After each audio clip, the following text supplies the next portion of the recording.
സംസ്ഥാന സർക്കാരിനെ മുൻകൂട്ടി അറിയിക്കാതെ വിഴിഞ്ഞം രാജ്യാന്തര തുറമുഖത്തിന്റെ ഓഹരികൾ മെഡിറ്ററേനിയൻ ഷിപ്പിംഗ് കമ്പനിക്ക് കൈമാറാനുള്ള അദാനി ഗ്രൂപ്പിന്റെ നീക്കത്തിൽ മുഖ്യമന്ത്രി വി.ഡി. സതീശൻ കടുത്ത അതൃപ്തി രേഖപ്പെടുത്തി. സർക്കാരിന്റെ മുൻകൂർ അനുമതിയോടെ മാത്രമേ ഓഹരി ഘടനയിൽ മാറ്റം വരുത്താൻ സാധിക്കൂ എന്ന് അദാനി പോർട്സ് മാനേജ്മെന്റിനെ മുഖ്യമന്ത്രി ഔദ്യോഗികമായി അറിയിച്ചു.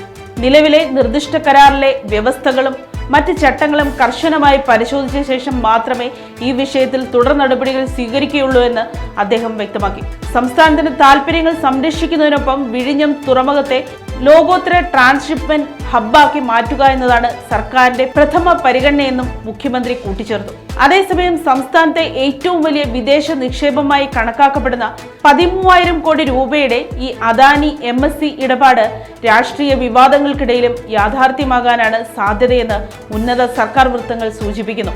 നിയമസഭയിൽ മുഖ്യമന്ത്രി വിഷയം ഉന്നയിച്ച ബുധനാഴ്ച തന്നെ ഓഹരി വിൽപ്പന സംബന്ധിച്ച ഔദ്യോഗിക അറിയിപ്പ് അദാനി ഗ്രൂപ്പ് സർക്കാരിന് കൈമാറിയിരുന്നു. നിലവിലെ കരാർ പ്രകാരം 74% വരെ വിദേശ നിക്ഷേപം അനുവദനീയമാണെന്നും ഓഹരി വിപണിയിൽ ലിസ്റ്റ് ചെയ്ത കമ്പനിയായതിനാൽ ആദ്യം മാർക്കറ്റ് റെഗുലേറ്ററായ സെബിയെ അറിയിക്കേണ്ടതുണ്ടെന്നും ആയിരുന്നു അദാനി ഗ്രൂപ്പിന്റെ വിശദീകരണം. അദാനി സമർപ്പിച്ച നിർദ്ദേശം ഇനി വിഴിഞ്ഞം ഇന്റർനാഷണൽ സ്പോർട്ട് ലിമിറ്റഡും സംസ്ഥാന നിയമവകുപ്പും പരിശോധിച്ച ശേഷം ചീഫ് സെക്രട്ടറി അധ്യക്ഷനായ ഉന്നതാധികാര സമിതിയുടെ പരിഗണനയ്ക്ക് വിടും. തുടർന്ന് മന്ത്രിസഭയാകും ഇതിൽ അന്തിമ തീരുമാനമെടുക്കുക.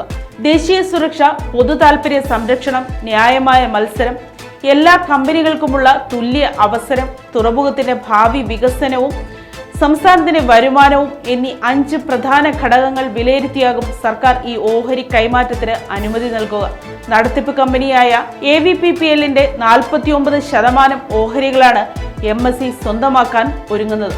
എന്നാൽ തുറമുഖത്തിന്റെ പൂർണ്ണ ഉടമസ്ഥാവകാശം സർക്കാരിൽ തന്നെ നിക്ഷിപ്തമാണെന്നും നടത്തിപ്പ് കമ്പനിയിൽ മാത്രമാണ് ഈ നിക്ഷേപം എത്തുന്നതെന്നും അധികൃതർ ചൂണ്ടിക്കാട്ടുന്നു. കുത്തകവൽക്കരണ ശ്രമങ്ങൾ ഉണ്ടായാൽ 2027 ഡിസംബർ 3 ശേഷം സർക്കാരിന് ഇടപെടാൻ കരാറിലെ 5.8 വകുപ്പ് അധികാരം നൽകുന്നുണ്ട്. കേരളത്തെ സംബന്ധിച്ചിടത്തോളം ഈ വമ്പൻ നിക്ഷേപം വ്യവസായ സൗഹൃദ സംസ്ഥാനം എന്ന പ്രതിച്ഛായ വർദ്ധിപ്പിക്കാനും പദ്ധതിയുടെ സമയബന്ധിതമായ പൂർത്തീകരണത്തിനും വലിയ മുതൽക്കൂട്ടാകുമെന്ന് മുൻ കേന്ദ്ര ഷിപ്പിംഗ് സെക്രട്ടറി K. മോഹൻദാസ് ഉൾപ്പെടെയുള്ള വിദഗ്ധർ അഭിപ്രായപ്പെടുന്നു. വലിയൊരു ആഗോള ഷിപ്പിംഗ് ഭീമൻ കേരളത്തിലേക്ക് വരുന്നത് നിക്ഷേപകർക്ക് സംസ്ഥാനത്തോടുള്ള വിശ്വാസ്യത വർദ്ധിപ്പിക്കുമെന്നും അദ്ദേഹം ചൂണ്ടിക്കാട്ടി. News desk Kottarakkara media.